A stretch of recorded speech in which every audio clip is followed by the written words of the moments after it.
Je suis ravi d'être ici à Marrakech au Bloomberg New Economy Gateway Africa qui se tient pour la première fois en Afrique et qui se tient ici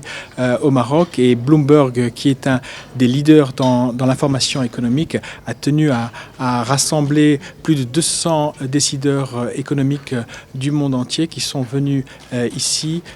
pour parler de l'avenir de l'Afrique et même de l'avenir de la planète en général. Et le Maroc est cité en exemple. Et ce matin, Michael Bloomberg a remercié Sa Majesté le roi Mohammed VI, que Dieu l'assiste, pour sa vision qui fait du Maroc un exemple aujourd'hui à retenir. Et le Maroc est au centre aujourd'hui des développements et est un benchmark pour un certain nombre de pays du continent et du reste de la planète. C'est important que le Maroc accueille ce type d'événement puisqu'il a des choses à partager avec le reste du continent. Sa Majesté le roi Mohammed VI, que Dieu l'assiste, le disait, l'Afrique doit faire confiance à l'Afrique et l'Afrique doit partager, le Maroc doit partager ce qu'il a sans ostentation avec le reste du continent. Donc c'est important que cet événement se tienne ici à Marrakech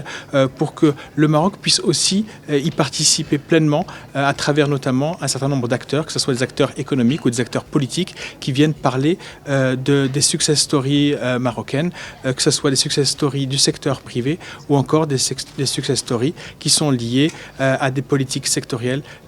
menées par le gouvernement sous la vision de Sa Majesté le roi Mohammed VI. Cet événement qui durera 2 jours, Bloomberg New Economy Gateway Africa, et c'est la première fois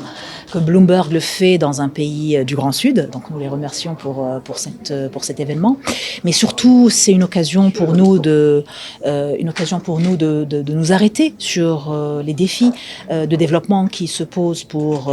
les pays africains, bien entendu, pour le Maroc, parce que nous sommes rendus compte qu'il faut absolument sortir sur les questions d'électrification rurale, sur les questions d'accès au réseau, de modernisation du réseau, sur les questions d'accès à la santé, à une santé de qualité, l'accès à une éducation de qualité également, qu'il fallait vraiment que nous sortions en tant que pays émergents, pays du Grand Sud, de ce mode de fonctionnement traditionnel. Et donc l'occasion aujourd'hui, c'est vraiment de réfléchir à des solutions innovantes bien entendu technologiques, mais pas uniquement, des solutions innovantes en termes de financement, des solutions innovantes en termes de réglementation et de régulation qui puissent nous permettre, parce que l'Afrique en général et le Maroc en particulier, n'a plus le temps d'attendre que la communauté internationale, les investisseurs privés et le secteur public se mettent d'accord sur une trajectoire de développement parce que le temps passe et nous sommes dans une urgence, l'urgence climatique étant une des plus grandes urgences de ce siècle. Et je pense qu'il est très important aujourd'hui et j'étais très contente de voir dans cette session aujourd'hui, au moins cette matinée de Bloomberg New Economic Gateway, qu'il y a un début de changement des mentalités par rapport aux trajectoires de développement durable, surtout pour les pays du Grand Sud. Je lance toujours des appels aux investisseurs pour que justement nous puissions parler le même langage. Notre rôle d'acteur public au Maroc, c'est de faire de telle sorte à ce que justement les investisseurs puissent avoir ce qu'ils appellent le cadre légal et réglementaire pour pouvoir justement prendre les risques technologiques ou les risques géologiques lorsqu'il s'agit de mines ou de développement de gaz et de pétrole. Donc notre but et notre rôle, c'est de faire de telle sorte à leur faciliter justement l'acte d'investir, mais en contrepartie, il faut qu'il y ait une prise de conscience que le Maroc, et je pense que cette prise de conscience est tout à fait là, parce que nous avons cette vingtaine d'années d'avance sur le développement des énergies renouvelables, nous avons déjà beaucoup qui a été fait sur l'électrification rurale, sur le besoin d'aller de l'avant